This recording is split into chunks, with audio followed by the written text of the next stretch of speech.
¿Qué tal amigos? ¿Todo bien?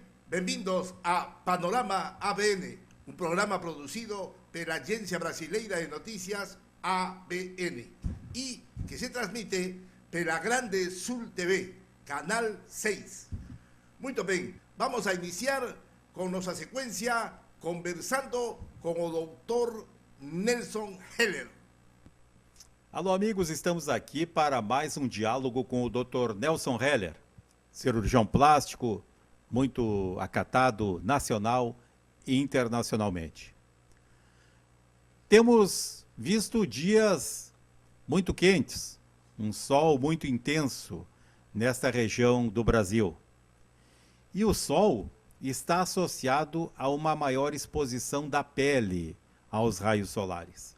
Esse é um tema interessante, interessa a todos. E eu vou indagar ao Dr. Nelson Heller quais são os cuidados que essa época, essa temperatura de maior exposição ao sol exige das pessoas para evitar o tão temido câncer de pele. Eu realmente me sinto capacitado a falar sobre os tumores benignos, malignos de pele, os cânceres de pele e o melanoma maligno. Por quê? Porque eu fui cirurgião plástico da disciplina da URGS, na Santa Casa de Misericórdia, onde era o catedrático professor Clóvis Bopp, grande dermatologista do país, do Brasil. Eu trabalhei 20 anos com o professor Clóvis Bopp. Por outro lado, eu trabalhei durante 15 anos no serviço de cabeça e pescoço como cirurgião plástico no Hospital Santa Rita, onde atuava também o famoso oncologista, cirurgião geral de cabeça e pescoço, o Dr. Newton Herter e o otorrinolaringologista Nédio Steffen. O Dr. Nédio, o Dr. Herter e eu, nós estávamos à frente do maior serviço de cirurgia de cabeça e pescoço do país. E além disso, eu também, eu sozinho, entendeu? Eu atendia a toda a disciplina da dermatologia da URGS, onde era o catedrático professor Clóvis Bopp, Raul Miller, todos esses indivíduos consagrados da dermatologia gaúcha, e eu dava assistência lá na disciplina. Eu operava, Flávio, para ter uma ideia, nada mais, nada menos que novos cânceres de pele, no mínimo 10 por semana. Porque toda a Santa Casa drenava para mim, eu tinha um ambulatório, eu tinha um bloco cirúrgico dentro da disciplina, que eu mesmo construí, e nós demos, então, ao andamento, e por isso, então, eu tenho essa grande experiência nesta área, me sinto capacitado a falar, porque eu sou um especialista na área. Mas aí tu falou agora em esse tema que tu, aliás, muito bem sugeriste, de nós falarmos que está se aproximando o verão. O Flávio, está se aproximando do verão, eu te digo uma coisa, o Rio Grande do Sul, pela disposição do nosso globo terrestre, o Sul nessas épocas de dezembro, janeiro e fevereiro, ele recebe os raios solares não de maneira oblíqua, mas sim pela disposição do globo e pela disposição do sol. O Rio Grande do Sul, que tem também um inverno maravilhoso, uma primavera maravilhosa, mas na época do verão, o sol castiga os gaúchos. Ele castiga os gaúchos porque o sol ele está de tal maneira disposto para a zona sul do Brasil, Rio Grande do Sul principalmente, Santa Catarina também, de tal maneira que os raios solares muito nos prejudicam. Então, onde prejudica?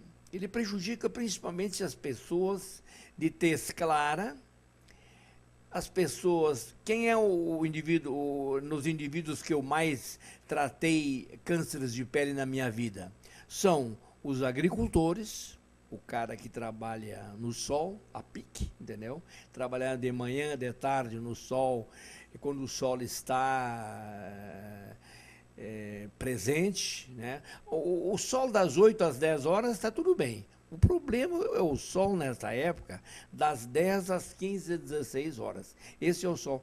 E o colono, entendeu? Ele tem que trabalhar nessa hora, não tem como. Então, quem é o mais prejudicado? É o colono, é o desportista que anda ao sol, enfim, todas as profissões que exigem trabalhar ao sol. E onde que o câncer de pele atinge? Ele atinge as zonas descobertas. Muito poucas vezes você vê, por exemplo, Flávio, um câncer, um carcinoma atingindo o corpo, protegido pela sua camisa e pela sua... Em geral, os cânceres de pele, eles ficam nas zonas mais desprotegidas ao sol. Qual seja, são os braços, as mãos, principalmente a face, e na face, principalmente o lábio inferior.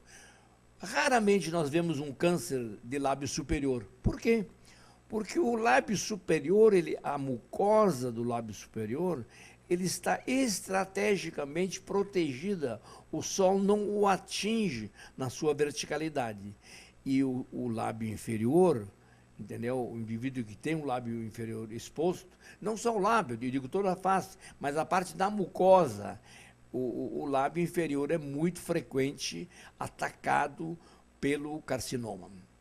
E nós temos dois tipos de cânceres de pele.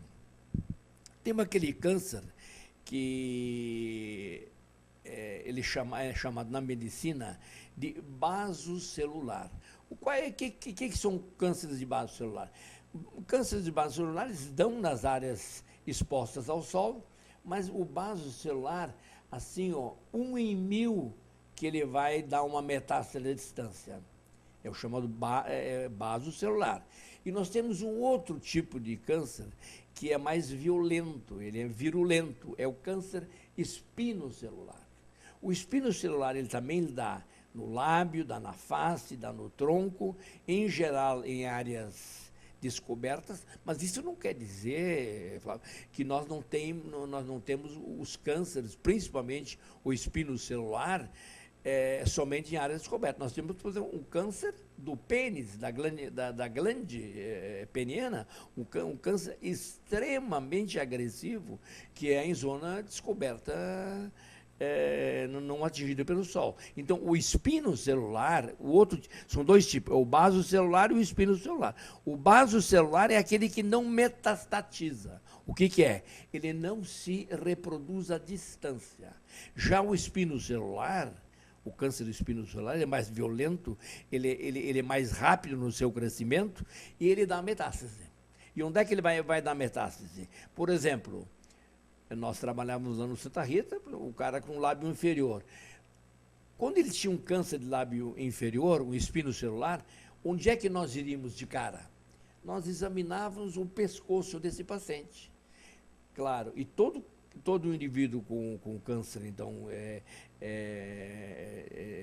de lábio, no caso, fazia-se um exame acurado da região cervical e também do pulmão. Dr. Nelson Heller, eu tenho duas questões a lhe colocar. O senhor que é um reconhecido e qualificado especialista na matéria. Melanoma. E depois um outro tema que foi enviado por uma telespectadora, que também é associado à questão do câncer de pele. Mas comecemos pelo melanoma.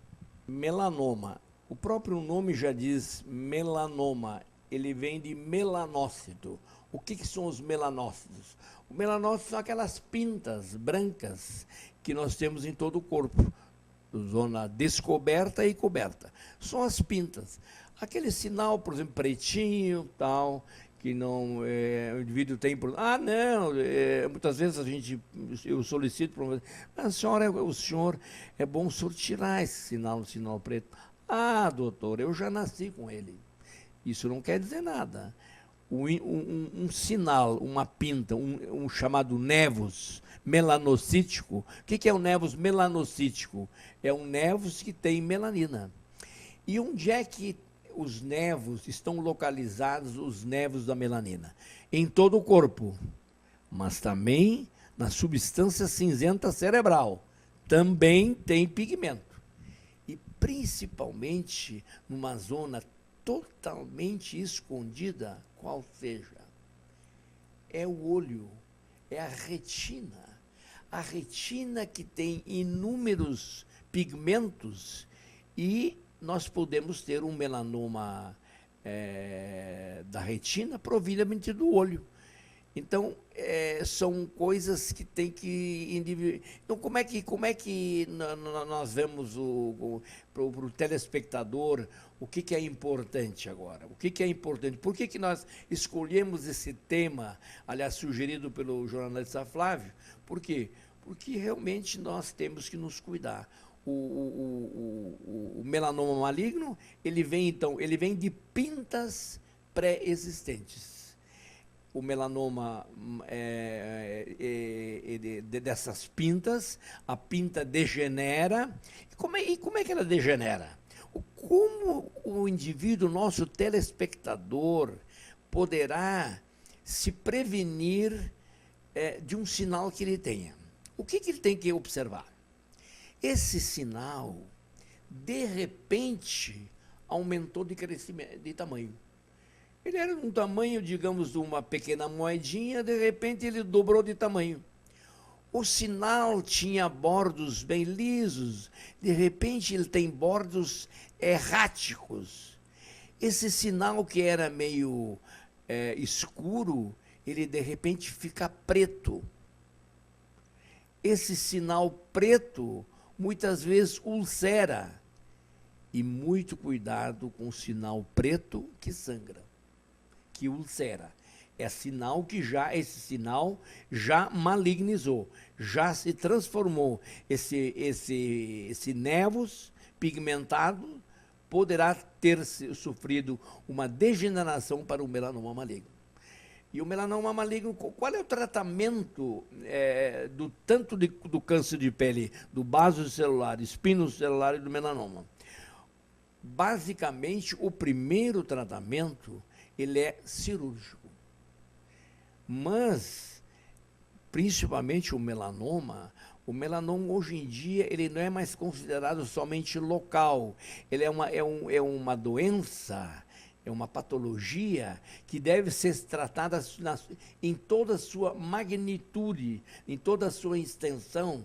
Muitas vezes vai entrar a oncologia, vai entrar a imunoterapia, vai entrar vários tratamentos, entendeu? O indivíduo, por exemplo, que portador de melanoma, ele poderá ter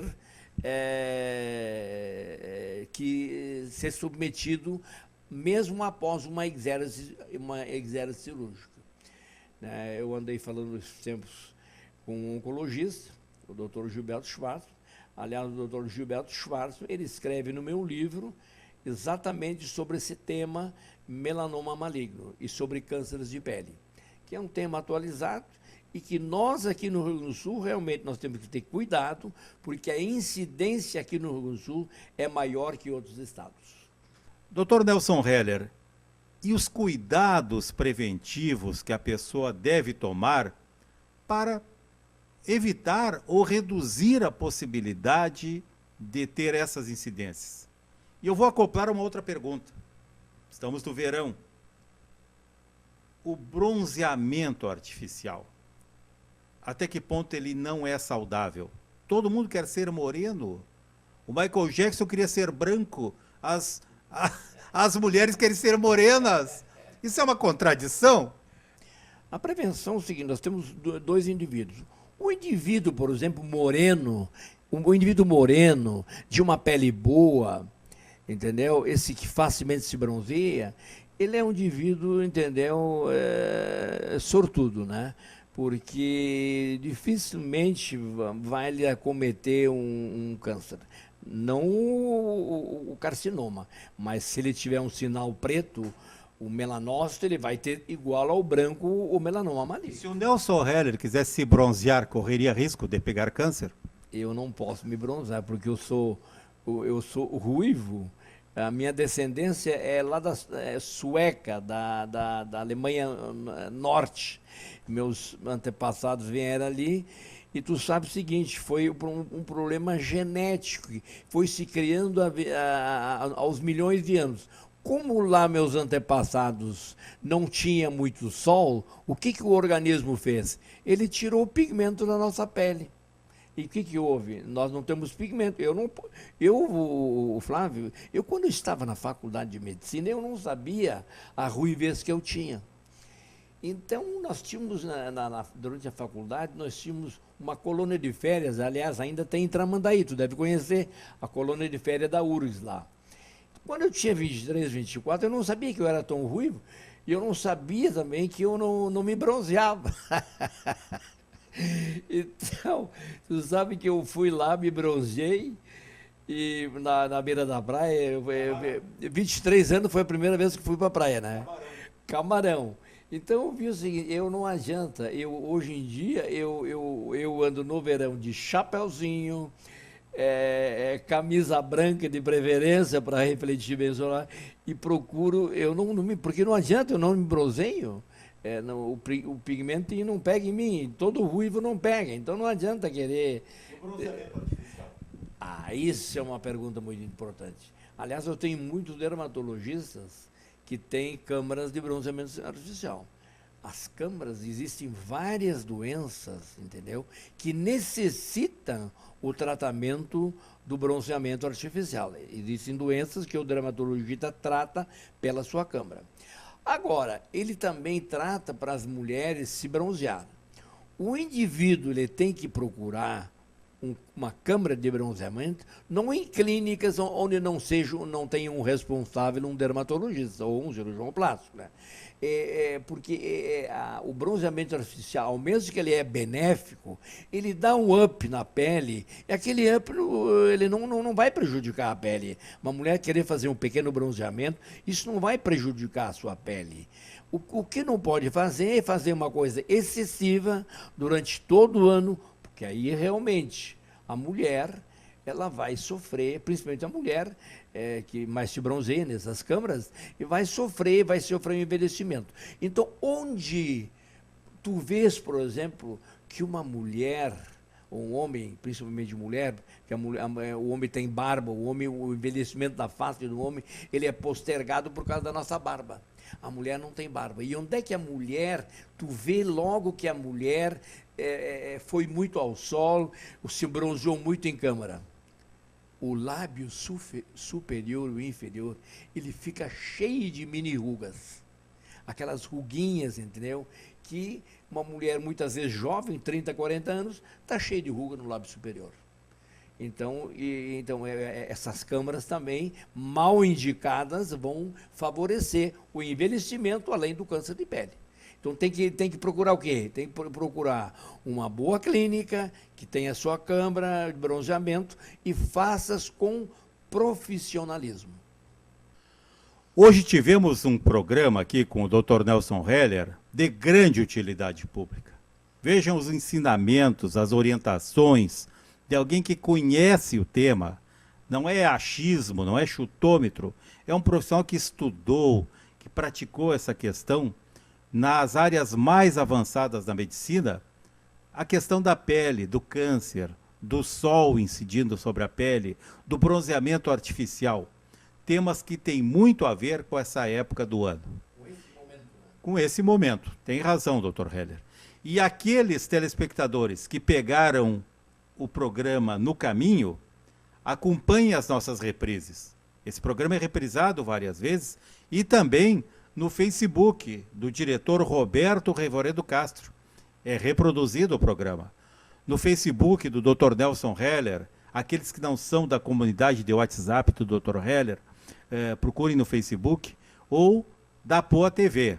Enfim, está aparecendo aí o contato do Dr. Heller aí na tela, para quem perdeu o início do programa possa assisti-lo na integralidade.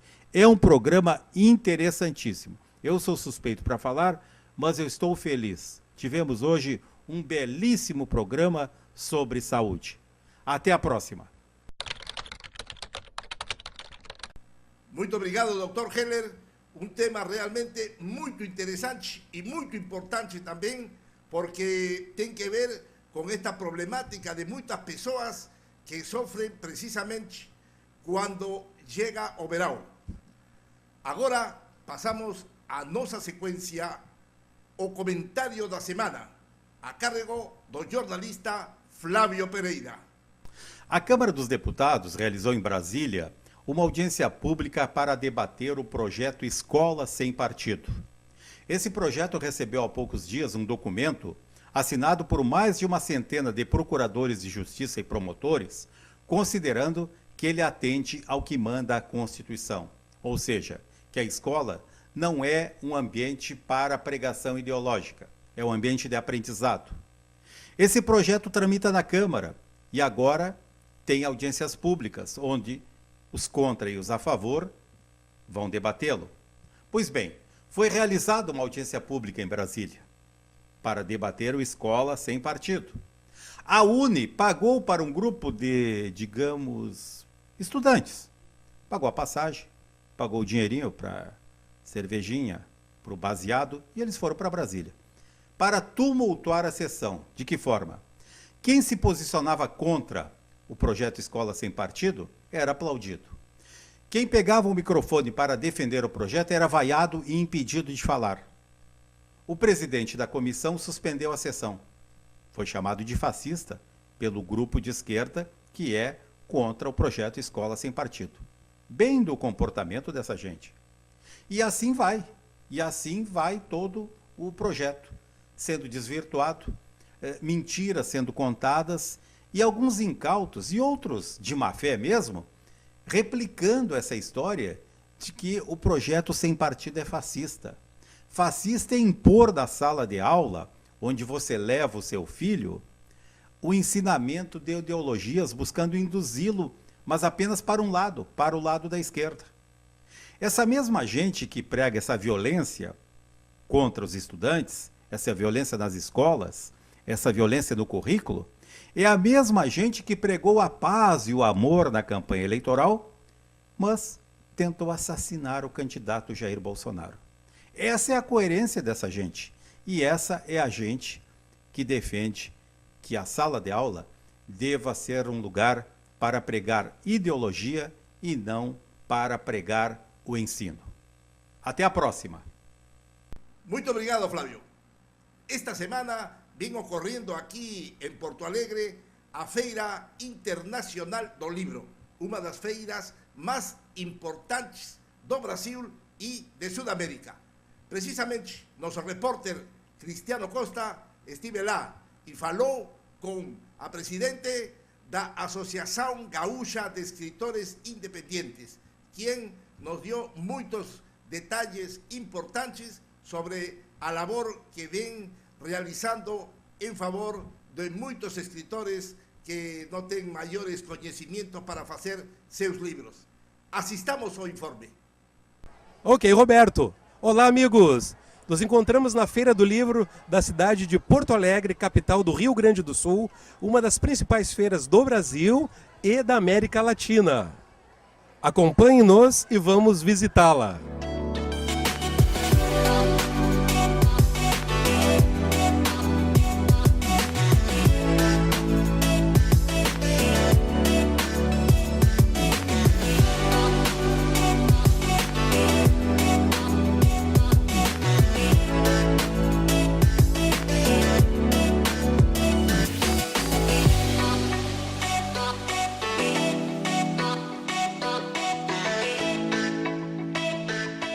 Estamos aqui com a professora Gislaine, presidente da Associação Gaúcha dos Escritores Independentes.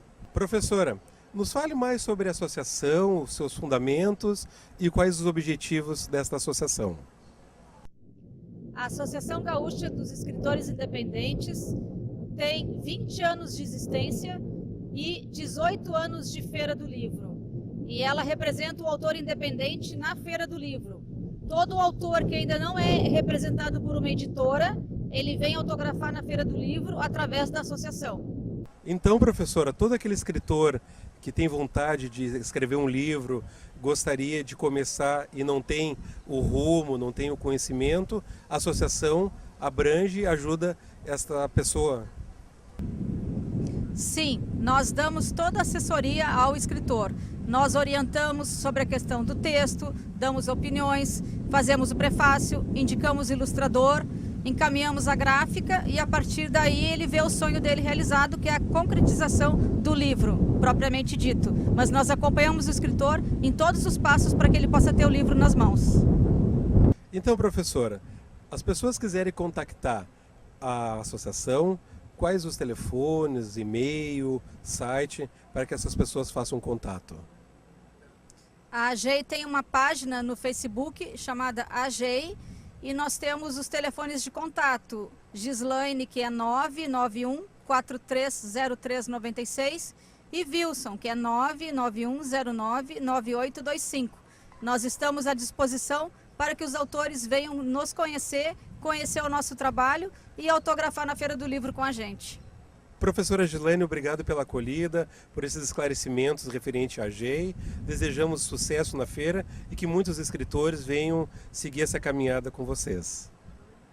É com você, Roberto. Muito bem, amigos, isso foi todo por hoje. Muito obrigado por sua assistência. A gente se encontra novamente a próxima semana, sempre aqui, Canal 6, a Grande Sul TV. Grande abraço. Que Deus abençoe todos vocês. Ademais.